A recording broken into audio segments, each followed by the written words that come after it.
आज हम पढ़ेंगे वर्टिकल सर्कुलर मोशन के बारे में। वर्टिकल सर्कुलर मोशन, ठीक है। तो हॉरिजॉन्टल सर्कुलर मोशन और वर्टिकल सर्कुलर मोशन ऐसे हम डिवाइड कर सकते हैं। Circular motion is divided into two types, ठीक है। एक रहता है हॉरिजॉन्टल सर्कुलर मोशन और दूसरा है वर्टिकल सर्कुलर मोशन, ठीक है। अभी तक के हमने जो पढ़ा है वो हॉरिजॉन्टल सर्कुलर मोशन पढ़ा है, बराबर कि नहीं। मैंने जब कोनिकल पेंडुलम एक एप्लीकेशन बताया था, एक व्हीकल अलोंग बैंक रोड बताया था, vehicle along horizontal circular road बताया था। इसके बाद उसके पहले क्या बोला था, हाँ, व्हीकल वॉल ऑफ डेथ, फिर वेल ऑफ डेथ, वो भी बताया था, है ना।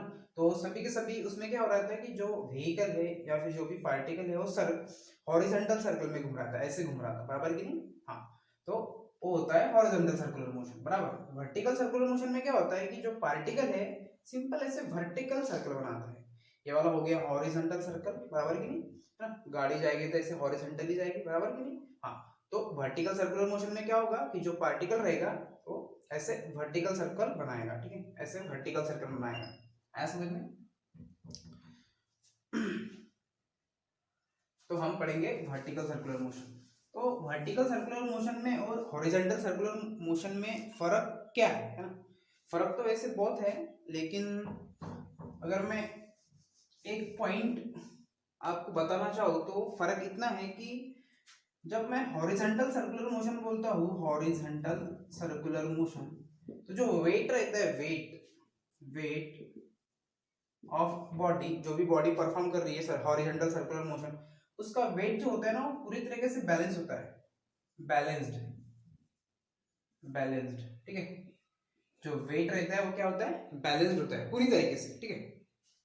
जैसे कि मैंने कोनिकल पेंडुलम बताया, बराबर, कोनिकल पेंडुलम बताया था, बराबर कि कोनिकल पेंडुलम ऐसा था, यहाँ पे कोनिकल ये मास था, सॉरी ये था mg, weight of that Bob, और इसका जो वेट है वो कौन बैलेंस कर रहा था, this is a vertical component of tension. क्या था ये, वर्टिकल कंपोनेंट ऑफ टेंशन। तो जो वेट था वो पूरी तरीके से क्या हो रहा था, बैलेंस हो रहा था, क्या हो रहा था, बैलेंस। लेकिन वर्टिकल सर्कुलर मोशन में क्या होता है कि वेट जो है पूरी तरीके से बैलेंस, वेट जो है बैलेंस नहीं होता है।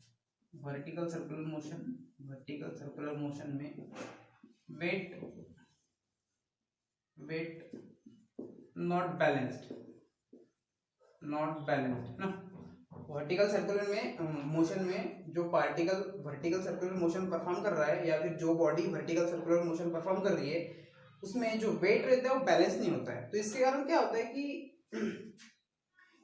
होता है कि वेट बैलेंस नहीं होने के कारण ये जो वेलोसिटी रहती है पार्टिकल की या फिर बॉडी की, वो हर एक पॉइंट पे क्या होती है, चेंज होती है। क्या होती है, चेंज। आएगा समझ में। हॉरिजॉन्टल सर्कुलर मोशन में और वर्टिकल सर्कुलर मोशन में फर्क क्या है कि हॉरिजॉन्टल सर्कुलर मोशन में जो वेट रहता है वो पूरी तरीके से बैलेंस होता है, लेकिन वर्टिकल सर्कुलर मोशन में जो वेट रहता है वो पूरी तरीके से बैलेंस नहीं होता है। इसके कारण क्या होता है कि जो वेलोसिटी है पार्टिकल की, है ना, वो क्या होती है, चेंज होती है ना।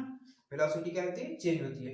इसका बेस्ट एग्जांपल है कि आप कभी ऐसे उतार पे जाओ, ऐसे ना उतार, सपोज ऐसा रोड है, ऐसा रहता है ना, उतार रोड रहता है कि नहीं। हाँ, तो अगर आप यहाँ पे जाओगे इस उतार रोड पे से आप गाड़ी चलाओगे तो देखो ये वाला भी जो इस पे मोशन जब होगा तो क्या होगा, वर्टिकल सर्कुलर मोशन होगा, देखो ना, और से वर्टिकल सर्कुलर बनाएगा, है कि नहीं। तो क्या होता है जब आप ऐसे व्हीकल चलाते हो हाथ से तो अपने आप गाड़ी का स्पीड बढ़ता है कि नहीं, बढ़ता है ना। हाँ, फिर अपने आप क्या होता है, कम होता है ना। तो इस केस में क्या हो रहा है, देखो एक बाइक जो है या फिर जो व्हीकल है वो वर्टिकल सर्कुलर मोशन परफॉर्म कर रही है, लेकिन इसका स्पीड अपने आप बढ़ता है ना। अपने आप बढ़ता है मतलब अपने आप बढ़ता है, हम बढ़ाते हैं, लेकिन अब अगर हम बढ़ाएंगे भी नहीं तो अपने आप को क्या क्या होता है, स्पीड बढ़ता है, और अपने आप क्या होता है, कम होता है कि नहीं। तो इसमें केस में क्या हो रहा है कि वेट बैलेंस नहीं होने के कारण जो स्पीड है वो क्या होती है, मतलब बढ़ती है या फिर कम होती है। इस केस में वेट बैलेंस होने के कारण जो मोशन रहता है ना, वेलोसिटी रहती है, स्पीड जो रहता है सर्कुलर मोशन का, वो क्या रहता है, कांस्टेंट रहता है। आया समझ में। तो ये सिंपल एक फर्क है हॉरिजॉन्टल सर्कुलर मोशन में और वर्टिकल सर्कुलर मोशन में। Weight balance, weight not balance, weight balance नहीं होने की वजह से मतलब ग्रेविटी का इफेक्ट आता है। इसमें क्या किसका इफेक्ट आता है? ग्रेविटी का। ग्रेविटी की वजह से स्पीड जो है व्हीकल का वो कम ज्यादा हो सकता है। आया समझ में?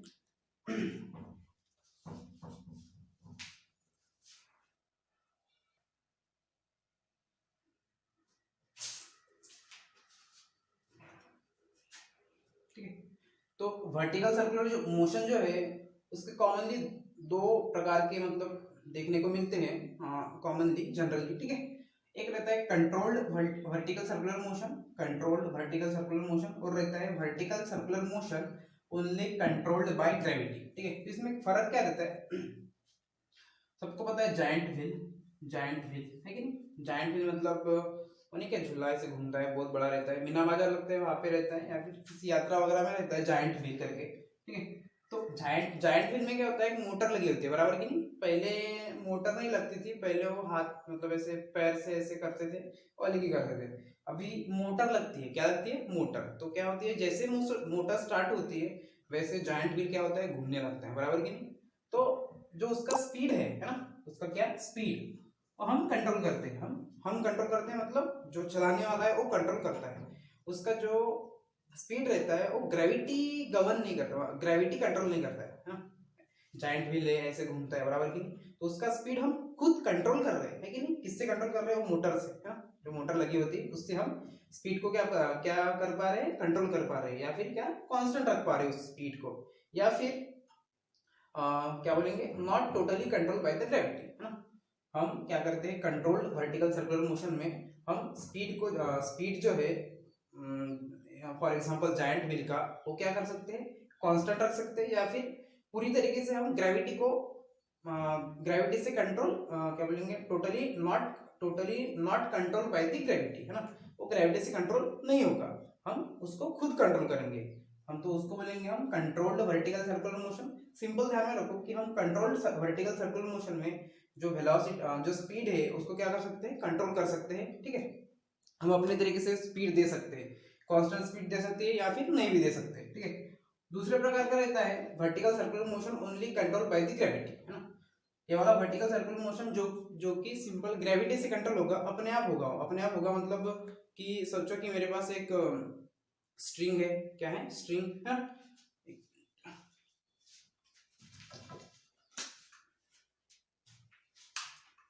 देखो इससे होगा तो नहीं बराबर, लेकिन बताने के लिए बता रहा हूँ। सोचो ये स्ट्रिंग है, पहला एग्जांपल क्या है?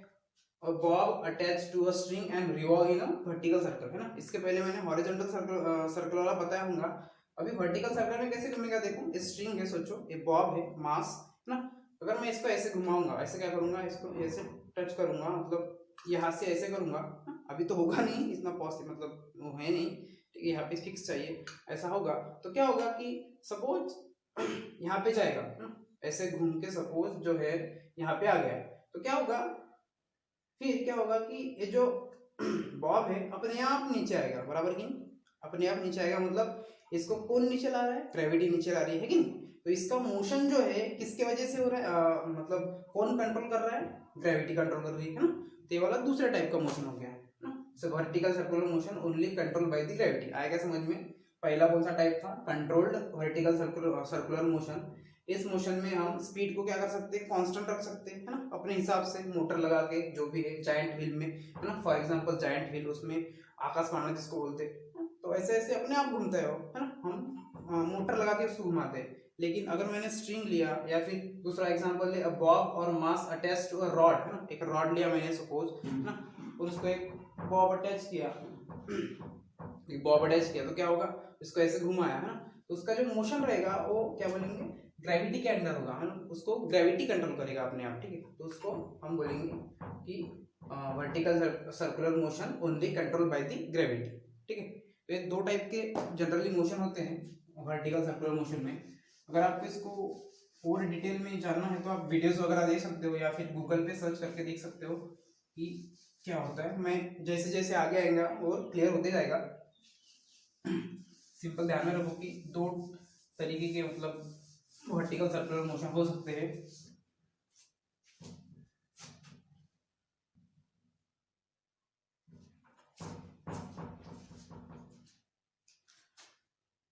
Vertical circular motion controlled by the gravity, इसके आपके सिलेबस में दो एग्जांपल्स दिए हैं, ठीक है। दो एग्जांपल्स, पहला एग्जांपल दिया है मास टाइप टू अ स्ट्रिंग, है ना, और दूसरा बोलता है मास टाइप टू अ रॉड, है ना। तो इसमें फर्क क्या होता है, जब हम इसको डिटेल में पढ़ेंगे और इसको डिटेल में पढ़ेंगे तब इसका फर्क समझ में आएगा, पहले बताऊंगा तो उतना समझेगा नहीं।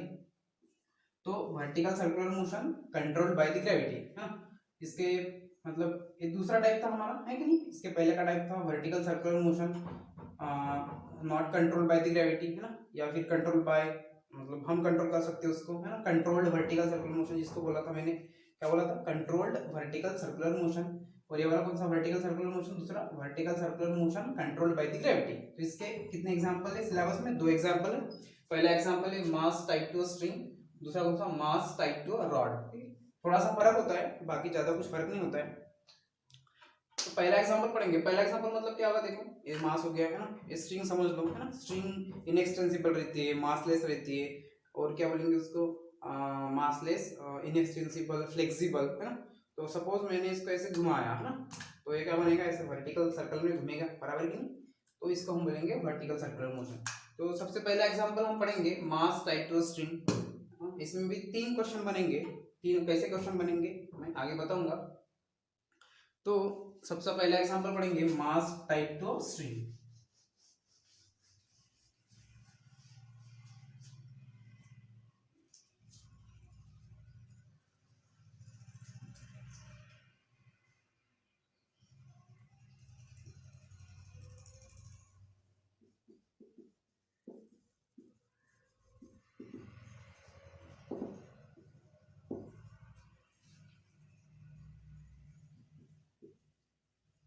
If a mass tied to a string, tied to a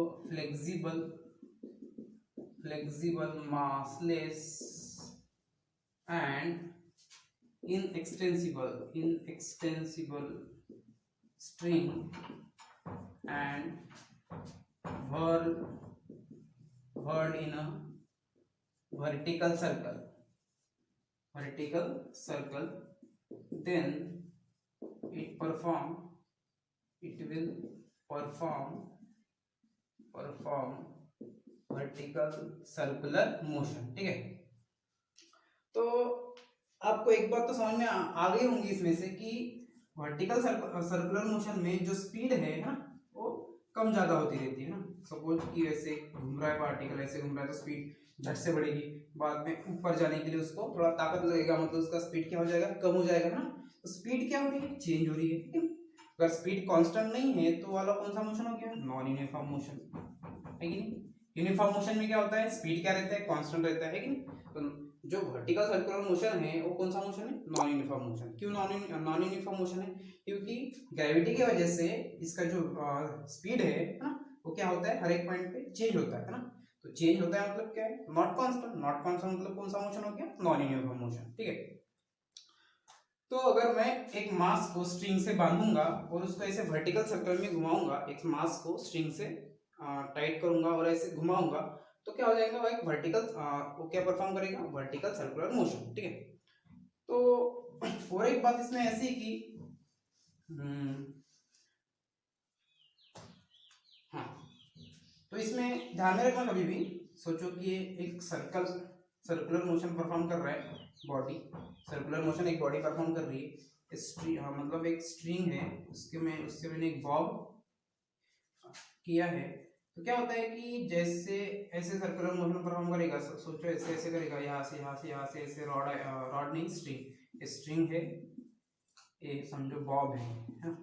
तो बॉब क्या कर रहा है, वर्टिकल सर्कुलर मोशन परफॉर्म कर रहा है, सोचो। तो ध्यान में रखना कि इस बॉब को वर्टिकल सर्कुलर मोशन परफॉर्म करने के लिए एक जो स्ट्रिंग चाहिए, स्ट्रिंग, इसमें टेंशन होना जरूरी है। क्या होना जरूरी है, टेंशन, ठीक है, टेंशन होना जरूरी है। एक मिनिमम टेंशन होना जरूरी है ना। अगर टेंशन जीरो हो जाएगा, टेंशन क्या हो जाएगा, टेंशन जीरो हो जाएगा तो क्या हो जाएगा, स्ट्रिंग स्लैग हो जाएगा। स्लैग क्या हो जाएगा, स्लैग हो जाएगा, मतलब क्या, ढीला हो जाएगा। अगर ये जो स्ट्रिंग है ढीला हो गया तो नीचे चला जाएगा, है कि नहीं। सोचो कि ये वाला स्ट्रिंग ऐसे घुमा, बाद में यहाँ पे आया, ठीक है, यहाँ पे आया, सोचो यहाँ पे आया। अब क्या हो गया, इस स्ट्रिंग थोड़ा मतलब ढीला हो गया, तो क्या हो, नीचे गिर जाएगा। अगर नीचे गिरा तो हमारा वर्टिकल सर्कुलर मोशन पूरा हो गया क्या, नहीं होगा। तो ये वर्टिकल सर्कुलर मोशन पूरा होने के लिए इस स्ट्रिंग में टेंशन होना जरूरी है। टेंशन अगर जीरो हो गया, ठीक है, तो क्या होगा, ये जो है स्ट्रिंग नीचे करेगा, नीचे गिरेगा, मतलब नीचे आ जाएगा और पूरा वर्टिकल सर्कुलर मोशन परफॉर्म नहीं करेगा, ठीक है। तो ध्यान में रखना कि टेंशन यहाँ पे इस स्ट्रिंग पे जीरो होना जरूरी, मतलब जीरो नहीं होना चाहिए। और दूसरी बात, इस पॉइंट पे या फिर इस पॉइंट पे है ना, इसमें एक मिनिमम वेलोसिटी देना जरूरी है। Minimum velocity, minimum velocity, minimum velocity क्या होता है, ए तो आगे आएगा। सिंपल ध्यान में रखो कि मुझे है ना, सपोज मैंने ऐसे धक्का दिया, किसको, इस बॉब को ऐसे धक्का दिया, तो मुझे क्या करना पड़ेगा कि एक मिनिमम वेलोसिटी देना पड़ेगा उसको, ठीक है। क्या रहेगा मिनिमम वेलोसिटी, हम उसको बाद में देखेंगे। जब हम एक मिनिमम वेलोसिटी पे इसको टच करेंगे या फिर इसको ढकलेंगे, तब जाके पूरा सर्कुलर मोशन परफॉर्म करेगा। आया समझ में। अगर मैं मिनिमम वेलोसिटी से कम से धक्का दूंगा इसको, तो क्या होगा कि ये कुछ हद तक के जाएगा लेकिन वापस आएगा। आया समझ में। तो ये वापस नहीं आना चाहिए, इसके कारण हमें इस बॉब को एक मिनिमम वेलोसिटी से धक्का देना पड़ता है, तब जाके पूरा सर्कुलर मोशन परफॉर्म करता है, ठीक है। तो टेंशन ये क्या है, मिनिमम वेलोसिटी वगैरह हम डिटेल में पढ़ेंगे। सबसे पहले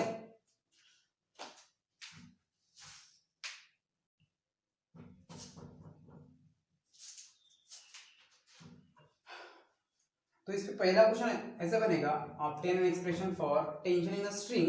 टेंशन इन अ स्ट्रिंग, हम पहला एग्जांपल देख रहे हैं, mass type to a string, बराबर। हाँ, तो mass type to a string देख रहे हैं, ठीक है।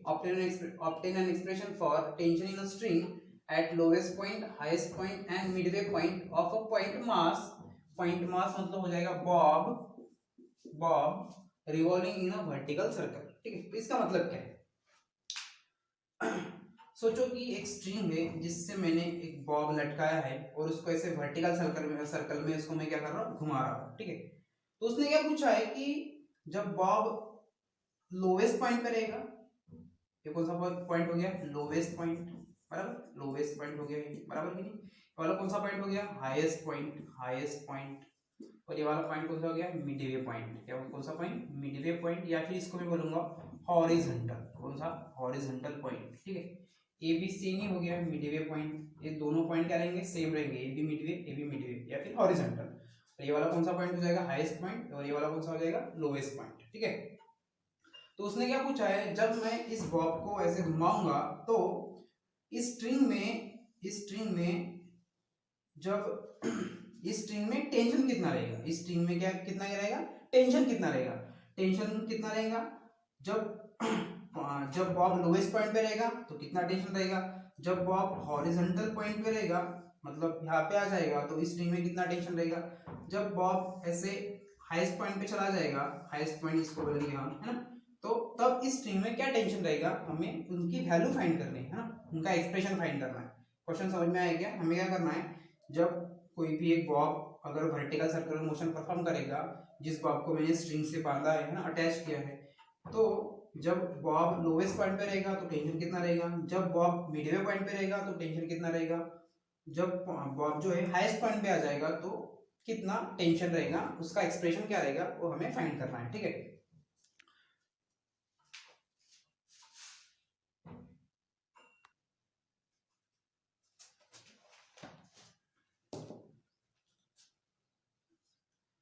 उस क्वेश्चन जो हमने क्वेश्चन देखा था उसका आंसर ऐसे रहेगा, ठीक है। कैसे लगा देखो, हमें क्या करना है, टेंशन फाइंड करना है, ठीक है। हाईएस्ट पॉइंट पे टेंशन क्या रहेगा, लोवेस्ट पॉइंट पे क्या रहेगा, और हॉरिजॉन्टल पॉइंट पे कितना रहेगा। तो हम कंसीडर करते हैं कि एक पॉइंट मास है या फिर पॉइंट ऑब्जेक्ट है, जो कि एक जिसको हम बॉब बोलेंगे, वो एक स्ट्रिंग के एंड को बांधा हुआ है। सोचो कि ये वाला एक स्ट्रिंग है ना, इस बॉब को मैंने ऐसे बांधा है और इसको मैं क्या कर रहा हूँ, वर्टिकल सर्कुलर मोशन में, वर्टिकल सर्कल में घुमा रहा हूँ, मतलब वो क्या कर रहा है, वर्टिकल सर्कुलर मोशन परफॉर्म कर रहा है। सोचो कि वो बॉब का मास m है और r क्या हो जाएगा, r क्या है, इस सर्कल का रेडियस, जिस सर्कल में वो बॉब घूम रहा है, ठीक है।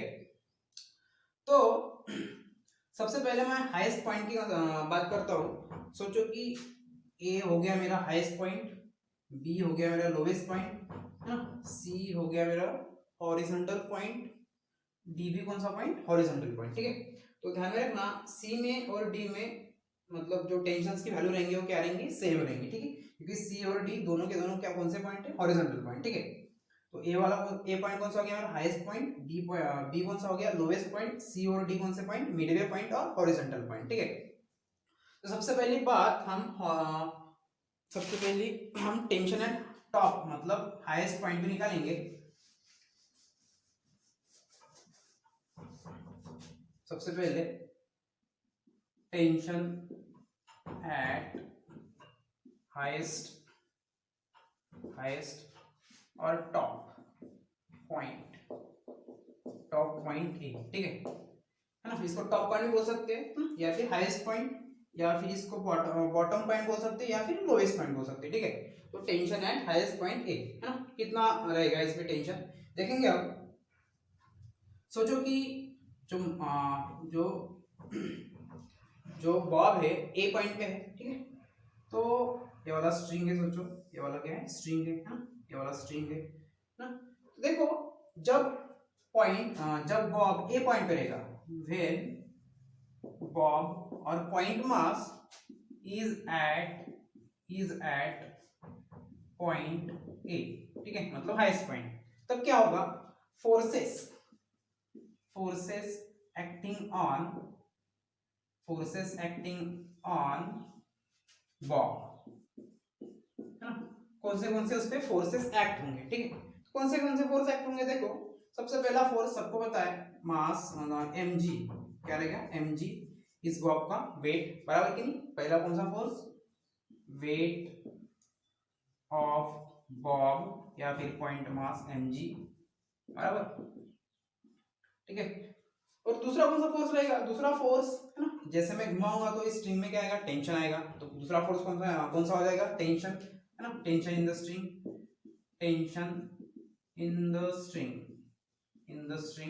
है ना।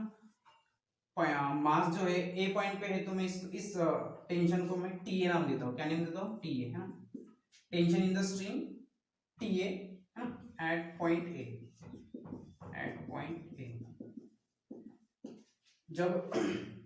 जब पॉइंट मास ए पॉइंट पे रहेगा तो जो टेंशन रहेगा इस स्ट्रिंग में, सोचो कि वो क्या है, टी ए, क्या है वो, टी ए। ठीक है, तो हमें किसकी वैल्यू फाइंड करनी है, टी ए की है कि नहीं, टेंशन ही फाइंड करना है ना, हमें टेंशन क्या रहेगा हाईएस्ट पॉइंट पे वही फाइंड करना है, तो हमें किसकी वैल्यू फाइंड करनी है, टी ए की। ठीक है, याद करके समझा है ना, जब पॉइंट मास ए पॉइंट पे रहेगा तो कौन से फोर्स एक्ट होंगे इस पे, वेट, और कौन सा है एम, और कौन सा दूसरा force, tension in the string बराबर कि नहीं। हाँ, अब देखो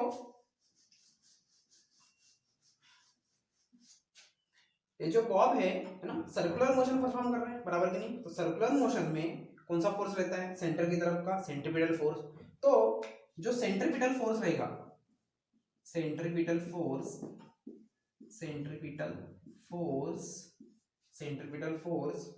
is provided by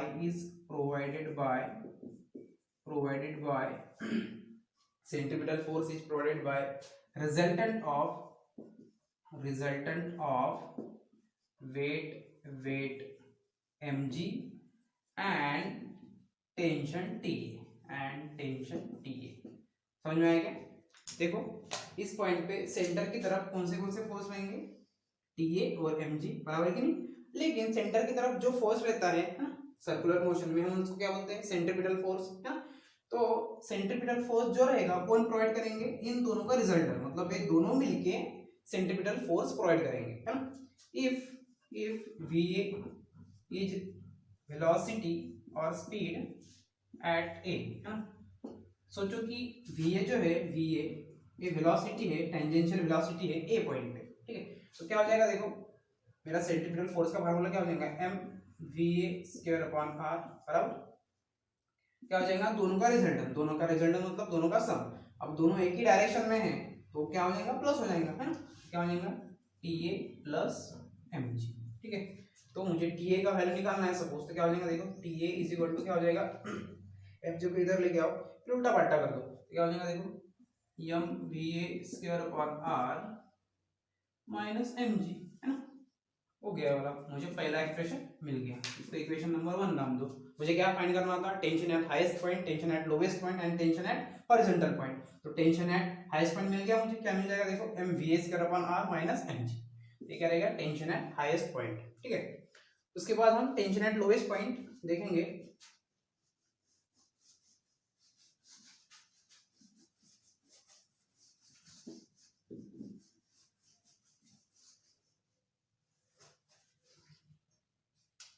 tension at lowest point, lowest और बॉटम, बॉटम पॉइंट बी। ठीक है, सेम सेम करना है हमें, ज्यादा कुछ डिफरेंट है नहीं उसमें, है ना।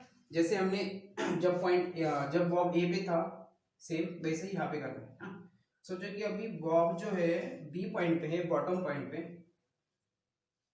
बॉटम पॉइंट पे है बी पॉइंट पे। तो फोर्सेस कौन से एक्ट होंगे देखो, forces acting on bob at point B, at bottom point B. जब बॉटम पॉइंट पे रहेगा तो कौन से फोर्स एक्ट होंगे और कौन से डायरेक्शन में होंगे। सेम दो ही फोर्स एक्ट होंगे। पहला रहेगा weight, weight M G downward direction में, ठीक है, डाउनवर्ड।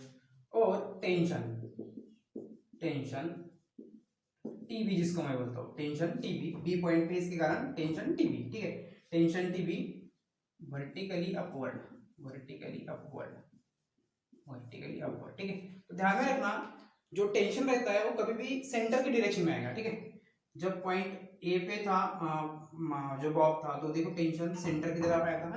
पॉइंट बी पे रहेगा तो भी जो टेंशन है हमारा सेंटर की डायरेक्शन में भी आएगा, मतलब टीबी सेंटर के डायरेक्शन में। और जो वेट रहेगा, वेट तो हमेशा डाउनवर्ड डायरेक्शन में रहता है, तो वेट यहाँ पे आ जाएगा। ठीक है, अब इस केस में जो सेंट्रीपिटल फोर्स रहेगा, है ना, CPF is provided by resultant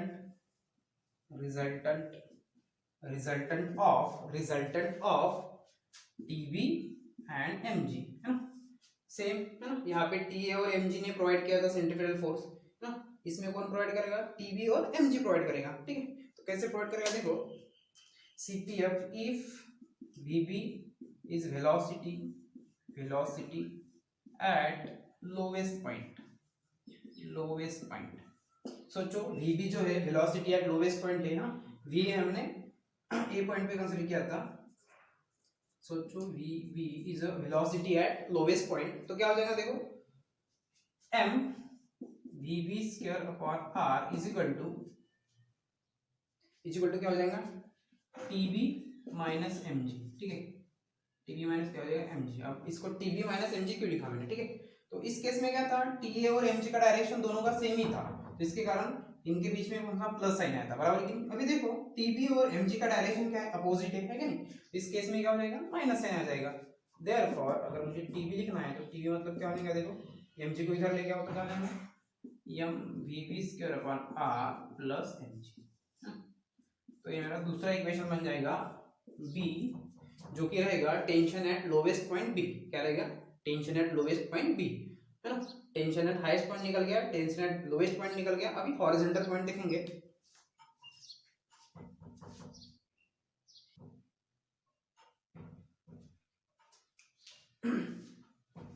तीसरा होगा टेंशन एट मिडवे पॉइंट, और मिडवे पॉइंट सी और डी। ठीक है, सी और डी दोनों के दोनों कौन से पॉइंट है, मिडवे पॉइंट, दोनों में सेम टेंशन रहेगा। ठीक है, देखो इस पोजीशन पे जब बॉब यहाँ पे रहेगा तो कौन से फोर्स एक्ट होंगे। ठीक है, forces acting on bob at point C और डी। ठीक है, सी और डी, अब डी कंसीडर करो या फिर सी कंसीडर करो, तो सेम दोनों के दोनों फोर्स एक्ट होंगे। वेट पहला होगा वेट mg, बराबर, वेट mg। ठीक है, डाउनवर्ड डायरेक्शन में। ठीक है, तो दूसरा फोर्स रहेगा tension in the string TC और TD, दोनों TC और TD। ठीक है, टेंशन TC और TD क्या रहेंगे, दोनों इक्वल रहेंगे। ठीक है, टेंशन TC और TD towards directed towards center, that is horizontal, ठीक है। तो जो टेंशन रहेगा वो डायरेक्टेड टुवर्ड्स सेंटर रहेगा और इस केस में हॉरिजॉन्टल रहेगा, बराबर कि नहीं। इस केस में वर्टिकल था, इस केस में भी वर्टिकल था, है कि नहीं। लेकिन जब डी पॉइंट में आएगा या फिर सी पॉइंट पे आएगा तो जो टेंशन हो जाएगा उसका डायरेक्शन कौन सा हो जाएगा, towards the centre and horizontal हो जाएगा, बराबर कि नहीं। तो इस केस में देखो सेंट्रीपिटल फोर्स कौन प्रोवाइड करेगा। देखो इस केस में सेंटर की डायरेक्शन में एक ही फोर्स है, टीडी या फिर टीसी, है ना, tension in the string at horizontal point. M G का कुछ आ रहा है कि यहाँ पे इफेक्ट, कुछ भी नहीं आ रहा है ना। तो इस केस में जो सीपीएफ रहेगा, सेंट्रीपिटल फोर्स, वो कौन प्रोवाइड करेगा, इज प्रोवाइडेड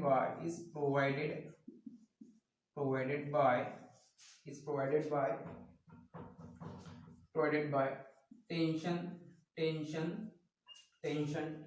टीसी और टीडी, ठीक है। If VC is velocity at point C, at horizontal point C, तो क्या हो जाएगा, देखो M V C square upon R, जो कि सेंट्रीपिटल फोर्स रहेगा, क्या रहेगा, tension in the string at point C. तो therefore TC is equal to क्या हो जाएगा, देखो TC is equal to M V C square upon R, ठीक। तो ये मिल गया मुझे, ये क्या मिल गया मुझे, टेंशन एट मिडवे पॉइंट। क्या बोलूंगा इसको मैं, टेंशन एट मिडवे पॉइंट, मतलब सी और डी पॉइंट, ठीक है। अगर डी को लिखना चाहूंगा तो मैं T D equal to M V D square upon R, वैसे भी लिखा तो कुछ फर्क नहीं पड़ेगा, ठीक है। तो हमें 3 पॉइंट पे टेंशन निकालना था, हाईएस्ट पॉइंट पे, लोएस्ट पॉइंट पे और मिडवे पॉइंट पे हमने निकाल लिया, ठीक है। तो यहाँ तक कि उसका आंसर आएगा, 3 मार्क्स के लिए क्वेश्चन पूछेगा, ठीक है।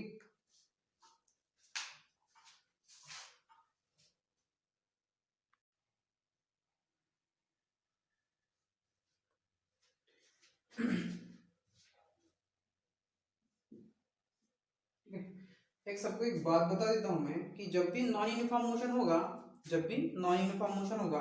तो जो रिजल्टेंट फोर्स रहेगा, रिजल्टेंट फोर्स, ठीक है, वो कभी भी ना ऐसे सेंटर की डायरेक्शन में नहीं रहेगा, ठीक है। कौन सी डायरेक्शन में नहीं रहेगा, सेंटर की डायरेक्शन में।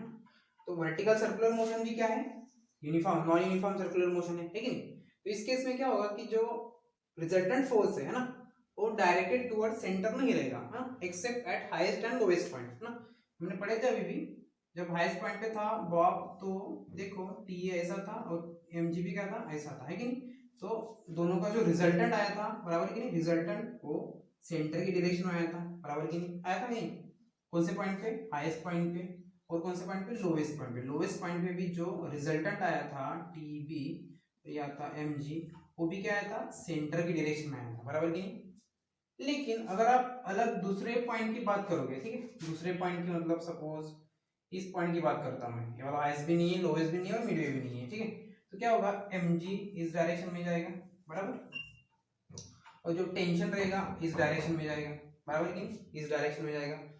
इनका रिजल्टेंट जो रहेगा वो बीच में रहेगा, कहीं समझो यहाँ पे इसका रिजल्टेंट हो गया आर, ये सपोज टी हो गया, ये पॉइंट सपोज टी हो गया, ये टी हो गया, है ना। तो देखो इस केस में जो रिजल्टेंट है वो सेंटर की डायरेक्शन में है क्या, नहीं है, ना, कि दोनों का रिजल्टेंट निकल सकता हूं ना मैं, रिजल्टेंट बीच में रहता है ना, ऐसे रहता है 4 सपोज ये R1 R2, तो ये क्या हो गया, इसका रिजल्टेंट हो गया, है। तो सिंपल R क्या हो गया, mg, और TP का क्या हो गया, रिजल्टेंट हो गया। तो रिजल्टेंट जो है R, बाकी के पॉइंट पे, है ना, बाकी के बचे पॉइंट पे सिर्फ किसको छोड़ के, हाईएस्ट पॉइंट और लोवेस्ट पॉइंट को छोड़ के, है ना, वो अलग डायरेक्शन में रहेगा, मतलब सेंटर की डायरेक्शन में नहीं रहेगा। अगर पॉइंट हाईएस्ट पॉइंट, अगर मास जो है हाईएस्ट पॉइंट पे है तो, या फिर लोवेस्ट पॉइंट पे है, तो जो रिजल्टेंट रहेगा वो कौन से डायरेक्शन में रहेगा, सेंटर के डायरेक्शन में। लेकिन बाकी के पॉइंट पे वो सेंटर के डायरेक्शन में नहीं रहेगा, है ना। जैसे कि इस पॉइंट पे रिजल्टेंट कुछ अलग डायरेक्शन में रहेगा। हाँ, अब देखो रिजल्टेंट जो है सेंटर की डायरेक्शन में नहीं है, तो इसी के कारण क्या होता है कि वेलोसिटी जो है चेंज होती है। क्या होती है, वेलोसिटी क्या होती है, चेंज होती है, ठीक है। अब क्या होता है कि इस रिजल्टेंट का, सोचो कि रिजल्टेंट है, मैं इस mg को हटा देता हूं और इस tp को भी हटा देता हूं, ठीक है। सोचो कि ये mg है, ये रिजल्टेंट है। इसके अगर मैं 2 कंपोनेंट बनाता हूं, 2 कंपोनेंट, सोचो ये एक टेंजेंशियल कंपोनेंट है, सोचो ऐसा एक टेंजेंशियल कंपोनेंट बनाता हूं मैं, आर, इसको मैं टी बोलता हूँ, टेंजेंशियल कंपोनेंट, ठीक है। तो दूसरा कंपोनेंट मैं इसको परपेंडिकुलर लेता हूँ जो कि सेंटर की डायरेक्शन में है। कौन सी डायरेक्शन में? सेंटर की डायरेक्शन में, ठीक है। इसको मैं आर सपोज सी बोलता हूँ, आर सी, जो कि किसके डायरेक्शन में है? सेंटर की डायरेक्शन में। और आर टी क्या है? टेंजेंशियल डायरेक्शन में, ठीक है। तो इसका जो आर टी कंपोनेंट रहेगा, कौन सा कंपोनेंट? R T component. इसका जो आर टी कंपोनेंट रहेगा, ठीक है, मतलब टेंजेंशियल कंपोनेंट रहेगा, वो स्पीड को चेंज करेगा। किसको? स्पीड को, या फिर मैं बोलूंगा वेलोसिटी मैग्नीट्यूड, ठीक है। क्या बोला मैंने? फिर से एक बार, रिजल्टेंट जो रहेगा बाकी के पॉइंट पे, क्या बोला मैंने? हाईएस्ट पॉइंट और लोवेस्ट पॉइंट को छोड़ के जो रिजल्टेंट फोर्स आएगा वो सेंटर की डायरेक्शन में नहीं रहेगा, कुछ अलग डायरेक्शन में रहेगा, बराबर कि नहीं। मैंने यहाँ पे mg निकाला था, यहाँ पे क्या निकाला था? टीसी निकाला था, बराबर कि नहीं। टीपी निकाला था, ये पॉइंट पी था मेरा, ठीक है। तो क्या होगा, इस रिजल्टेंट सेंटर की डायरेक्शन में नहीं होने की वजह से क्या होगा कि इस वेलोसिटी चेंज होगा। क्या चेंज होगा? वेलोसिटी चेंज होगा। अब वेलोसिटी में भी क्या रहता है? मैग्नीट्यूड और डायरेक्शन रहता है, बराबर कि नहीं। क्या रहता है? मैग्नीट्यूड और डायरेक्शन, बराबर कि नहीं। तो जो मैग्नीट्यूड चेंज करेगा वो कौन से चेंज करेगा?